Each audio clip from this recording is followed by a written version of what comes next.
Bonjour à tous, nous accueillons aujourd'hui Sébastien Grasset, qui est membre du directoire Doris Gestion. Sébastien, bonjour. Bonjour. Alors aujourd'hui, un grave sujet, celui de la décorrélation, un sujet prioritaire au moment où les marchés financiers font des mouvements assez erratiques. Alors tout d'abord, Sébastien, est-ce que vous pouvez nous expliquer pourquoi le contexte actuel milite pour justement des investissements décorrélés ? Alors effectivement, dans le contexte de marché avec ce regain très fort de volatilité, on estime que la poche dite non directionnelle de notre gestion sous mandat montre tout son intérêt.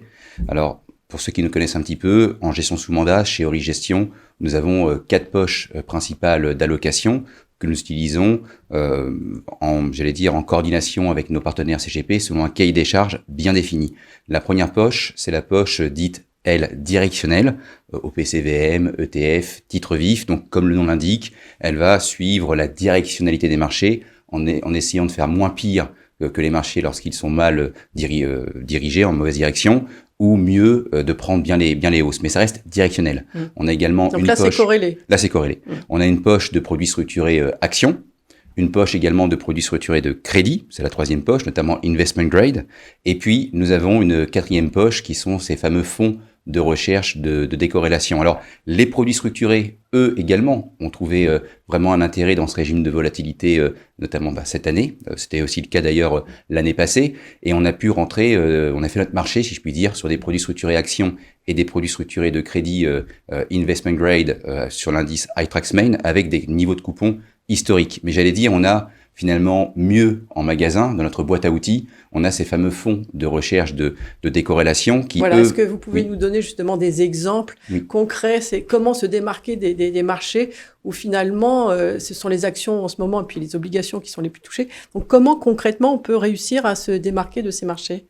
Alors il faut pour cela sélectionner les bons fonds de recherche de décorrélation qui offrent réellement une vraie décorrélation et pas simplement des fonds dits de performance absolue qui souvent se recorrèlent. Donc c'est beaucoup de travail de sélection. On le fait historiquement pour nos partenaires institutionnels à la base depuis de nombreuses années et tous les fonds que nous utilisons, on a à peu près une vingtaine de stratégies, sont des fonds régulés avec un historique de performance long, robuste et audité. On peut prendre 2 exemples parmi la vingtaine de stratégies dont nous disposons. On a par exemple un fonds d'arbitrage de volatilité sur le S&P, d'arbitrage de volatilité hebdomadaire, plus précisément sur le S&P 500, qui aujourd'hui est largement en territoire positif et il démontre ainsi tout son intérêt par rapport au S&P qui lui est en bear market au moment où nous parlons. Et comment ça marche alors concrètement un fonds d'arbitrage sur le S&P ? Alors le fonds d'arbitrage sur le S&P, lui, va recourir à des produits dérivés, options, futurs, pour se positionner selon le régime de volatilité détecté sur les valeurs du S&P 500. Donc c'est vraiment ici le fait de bénéficier d'inefficience de marché en termes de volatilité sur le S&P. Donc c'est un fonds d'arbitrage comme nous en avons en arbitrage crédit ou encore en arbitrage de convertibles. C'est vraiment utiliser des techniques de gestion pour bénéficier d'inefficience de marché, d'exagération. Et là, clairement, avec ce régime de volatilité, ce fonds est tout indiqué.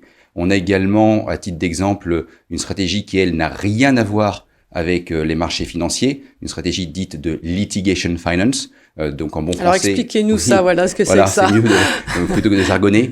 En bon français, c'est une stratégie qui va financer des procès aux États-Unis. Donc on va recourir là aussi à un fonds régulé avec une société de gestion, un dépositaire, un valorisateur, un commissaire aux comptes, qui travaille en lien avec un cabinet d'avocats qui est basé à New York, qui est reconnu comme étant l'un des meilleurs cabinets en class actions, et nous finançons des procès, j'allais dire, en défendant David contre Goliath, pour être synthétique. On a récemment gagné, nos avocats ont gagné le procès Bayer-Monsanto sur le Roundup, le glyphosate, le procès Johnson & Johnson sur le talc pour bébé qui a occasionné des cancers sur les bébés de sexe féminin à l'âge adulte. Et je pourrais comme ça multiplier les exemples. C'est vraiment à chaque fois défendre la partie faible contre la partie forte en class actions et prendre une partie des bénéfices, des success fees, lorsque le claim, le cas, est arrivé à terme au niveau du procès ou lorsqu'il a fait l'objet, comme c'est souvent le cas aux États-Unis, d'une transaction, d'un protocole transactionnel homologué souvent par le juge. Donc vous financez les avocats, c'est ça ? On finance les avocats, les frais d'avocats, les frais divers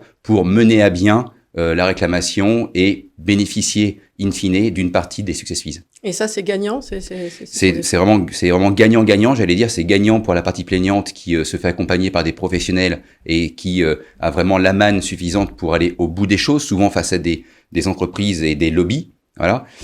Et puis c'est gagnant pour les investisseurs que nous sommes, puisqu'évidemment, la société de gestion chez qui on investit, au-delà d'avoir une stratégie qui a, on peut dire, une valeur un peu sociale, eh bien, ils sont quand même animés d'un esprit de lucre, et à la fin, on bénéficie tous d'une partie des gains.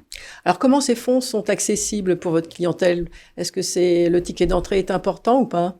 Alors, déjà, en gestion sous mandat, chez Ori Gestion, nous prenons des clients en compte titre ordinaire à partir de 100 000 euros et au niveau assurance vie luxembourgeoise sur les fameux fonds internes dédiés à partir de 125 000 euros. Et c'est en dedans de ces enveloppes qu'on va pouvoir, via cette quatrième poche, la quatrième parmi celles que j'ai énoncées tout à l'heure, la poche de recherche de fonds de décorrélation, eh bien, nous avons regroupé au sein d'un seul et même fonds sur lequel nous sommes à la manœuvre, différentes stratégies, une petite vingtaine de stratégies d'investissement auxquelles nous recourons à la base pour les institutionnels, au sein de cette même ligne d'investissement, ce seul et même fonds.